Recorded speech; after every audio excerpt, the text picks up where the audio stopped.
The history of the American Civil War, as we know it, is fairly straightforward. The Southern states, upon hearing of the victory of Abraham Lincoln in the election of 1860, seceded from the Union due to Lincoln's anti-slavery stances.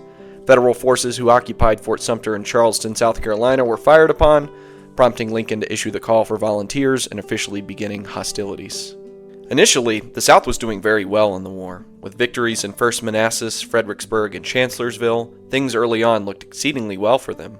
Even Lincoln himself despaired of the outcome of the war and his own re-election. But with spectacular victories at Gettysburg, Vicksburg, and Atlanta, the Union militarily triumphed.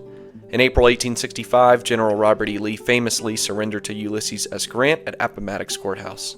And with this, it is said, the war was over. The Union had triumphed. Slavery was forever abolished, and the nation was from then on saved from sectional fighting and truly fused into a single country. The primary identity Americans held after the war was not first and foremost the state they belonged to, but now was that they were Americans. The South was defeated. Or so we are told. The truth is that the Confederacy, despite losing on the battlefield, obtained a political victory in Washington. The Civil War, in fact, did not end in 1865, but in 1877 with a Confederate victory. It seems strange to admit that this is the case, but when we analyze things further, we see that, unfortunately, this is true. To understand why this is the case, we have to understand what happened following the Civil War. The Reconstruction period, defined often as the years between 1865 and 1877, is one of the most important yet under-discussed eras in American history. It was in these years that, through political maneuvering by Southern planters, incompetence from Andrew Johnson, sabotage by Northern and British business interests, and racism from whites and blacks alike, the South was able to reverse most of the practical consequences of the Civil War for nearly 100 years. The beginning of our story centers on actions taken by Lincoln and generals during the war. It's here that we can discover what the meaning of the Civil War was to some of the early players in the Reconstruction story. Of course, the cause of the war was slavery itself, we all know that. But slavery did not exist in a vacuum. What characterized Southern slavery was the complete control of the South, politically and economically, by cotton planters, to the detriment of both slaves and poor whites alike. To defeat the South with an army was one thing, but to fundamentally change the nature of the South, you had to destroy the dominant economic force in the South, the planter class, and that required the confiscation and breakup of their plantations. Small plots of formerly planter land should be distributed to whites and blacks alike, and only then could a true free labor system emerge. In March 1865, Lincoln signed into law the Congress-passed Bureau of Refugees, Freedmen, and Abandoned Lands under the War Department. This bureau was intended to care for the newly freed slaves in the South, along with an unfunded mandate to redistribute land to freed slaves and loyal white refugees as necessary. The bill reads, "The Commissioner, under the direction of the President, shall have authority to set apart, for the use of loyal refugees and freedmen, such tracts of land within the insurrectionary states as shall have been abandoned, or which the United States shall have acquired, by confiscation or sale, and the person to whom it was so assigned shall be protected in the use and enjoyment of the land for the term of 3 years at an annual rent. At the end of said term, the occupants may purchase the land and receive such title thereto as the United States can convey." Because land prices had been devastated in the South, this was an easy way for freedmen and poor whites to acquire planter lands and for the government to generate revenue for the Bureau. General William Tecumseh Sherman also demonstrated this sensibility to land reform during his march to the sea. On the way to Savannah, as Sherman wreaked havoc across Georgia, many slaves fled the plantations and flocked to his army in hope of freedom. In the words of Barton Myers, on January 16, 1865, Sherman issued his Special Field Order No. 15, which confiscated as Union property a strip of coastline stretching from Charleston, South Carolina, to the St. Johns River in Florida, including Georgia's Sea Islands and the mainland 30 miles in from the coast. The order redistributed the roughly 400,000 acres of land to newly freed black families in 40-acre segments. Though mules were not mentioned, they were sometimes given to the freedmen, and this is where the phrase 40 acres and a mule originates from. While planters in the South viciously opposed confiscation, there were also those in the North, however, who strenuously rejected this idea of land redistribution. After Lincoln was assassinated by John Wilkes Booth, who was working for Confederate intelligence, Andrew Johnson assumed the presidency. Johnson, though a native Southerner and loyal to the Union, despised the notion of land confiscation. As much as he hated the planter class, Johnson hated the freedmen more, and aimed to restore the former rebellious Confederates to their former positions of power, but this time as loyal members of the Union. Many northern elites and even free blacks themselves resisted land redistribution since it emboldened the working class and threatened their economic position. Instead, they believed that the ballot was more important than land. On May 29, 1865, Johnson issued an amnesty proclamation to ordinary Southern citizens who swore loyalty oaths, promising not only political immunity but also return of confiscated property.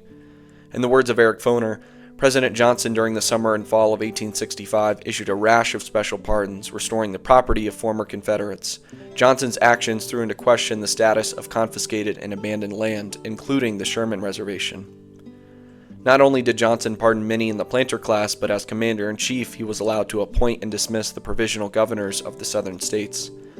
Johnson, instead of aiming to transform the South, appointed those who had either been Confederates themselves or were sympathetic to the Confederacy.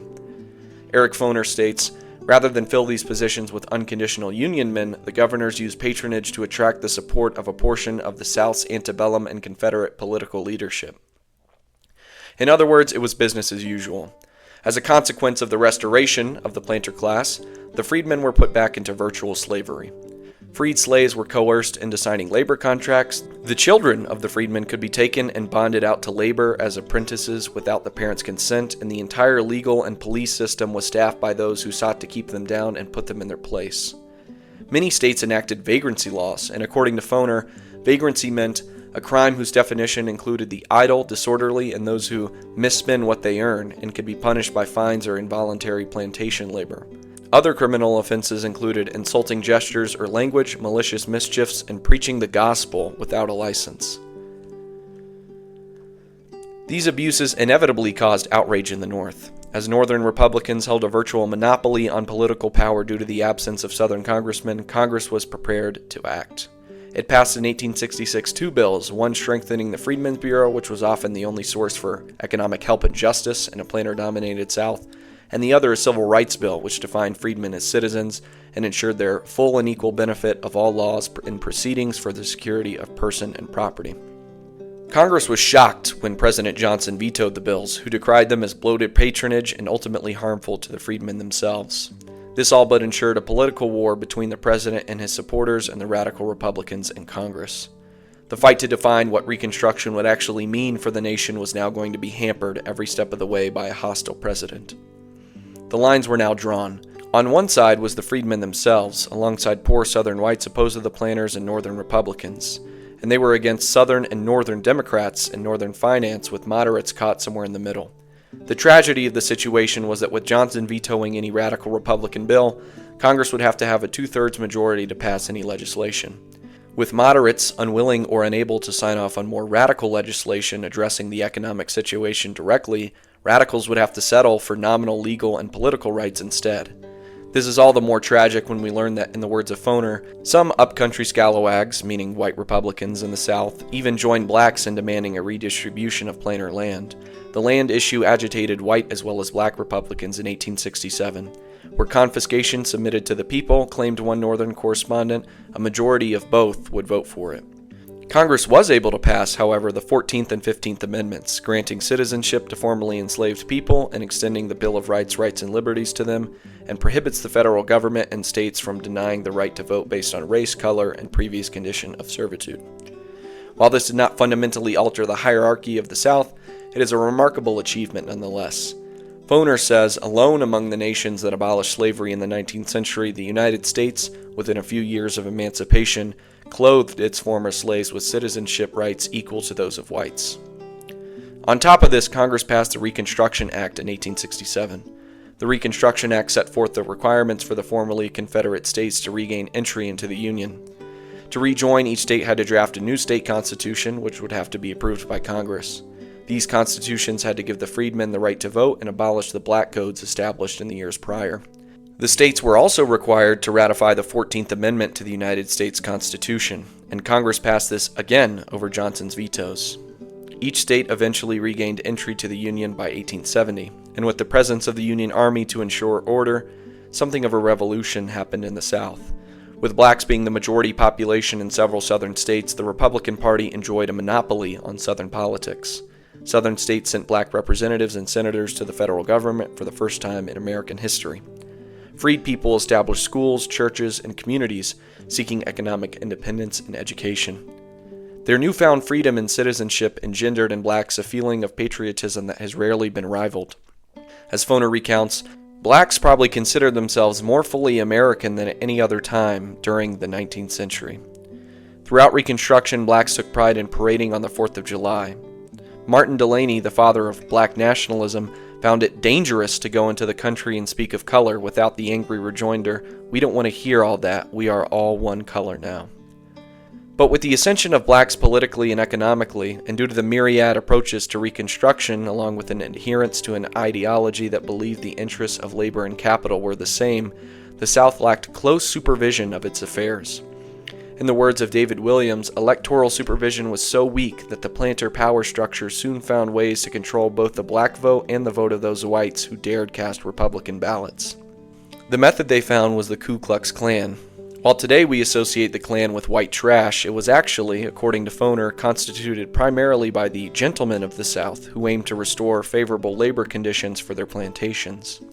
Foner says, in parts of the South, blacks holding public office daily face the threat of violence. At least 1/10 of the black members of the 1867-68 Constitutional Conventions became victims of violence during Reconstruction, nor did white Republicans escape the violence. The violence was so intense and devastating that Grant had to declare martial law in South Carolina and pass the Ku Klux Klan Act in 1871. Which made crimes committed against others for political reasons a federal crime and subject to federal jurisdiction, ensuring freedmen would get a fairer hearing than in certain southern state courts. The Klan waned for a time after this until a catastrophe for Republicans occurred.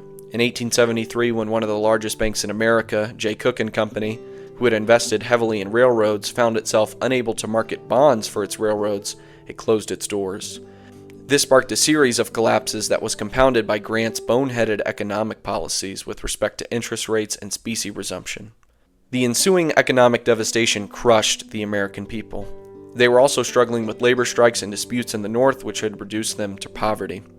In response, in blaming the ruling party for the problems they faced, they shifted heavily towards the Democrats, who had tried to thwart Reconstruction every step of the way.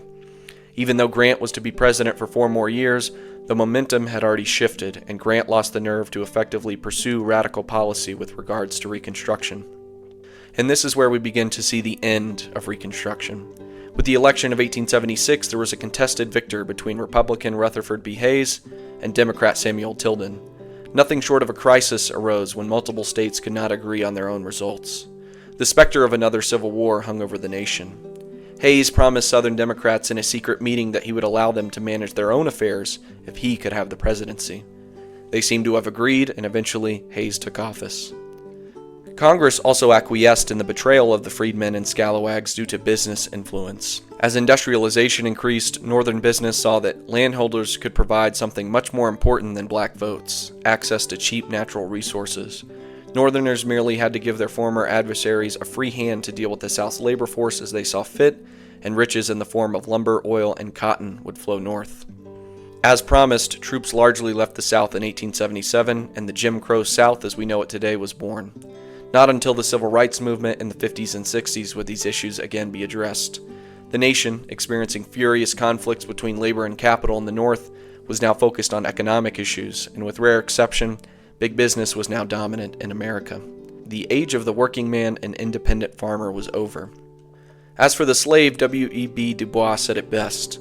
The slave went free, stood a brief moment in the sun, then moved back again toward slavery. Other Americans believed all that had happened was pointless. Due to the inability to enact real economic change, much of what the war had been fought over had not been resolved. Walt Whitman wrote that the war is over, and the President's proclamation and amendments and constitutions and statutes and black Congresses and the new heavens and the new earth seem to me poor things and ephemeral, and not much more substantial than the tattered flags they blow over. Due to a plethora of reasons, Reconstruction failed. For a brief moment, the Second American Revolution showed signs of progress both socially and economically. But we ultimately failed. We failed to live up to the vision that Abraham Lincoln held for us when he gave the Gettysburg Address.